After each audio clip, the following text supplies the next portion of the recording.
buta na kuan, basa, umahon na sa kuan. Tapos doon pa isinulpot sa yung pusa. Matay naman siya eh. Talagang sabi siguro ang baho nito yung buto sino ka. Hindi mamamatay sa kapon eh, mamamatay sa baho. Ganun pala diskarte ng mga pagkakapo ng pusa. Oo, sa buta. Hindi makakapangamit. Ano na siya eh. Ayun.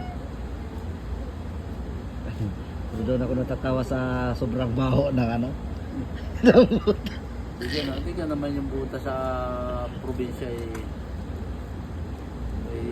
kuan, hindi lang may butas, napapasukan ng tubig, tapos susuotin, suot. Diba baho ngayon? Baho ngayon. Ngayon, yun ang naisipan ng aking ama na isuot doon yung pusa para kapunin. Ay nung pagkatapos pakapunay ko inalwas na, inalis na. Yung pusa hindi makatayo at kuan nahimatay dahil sa baho.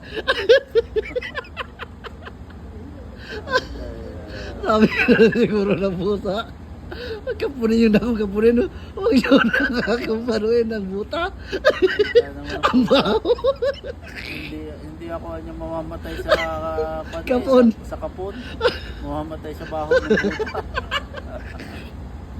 Ay, nako. Kasi hindi ka pa ako nakita ng makakapo na Dahil pagkaya po siya yung pinigilan niya, hindi mo ba siya mapigilan? Bye! Kami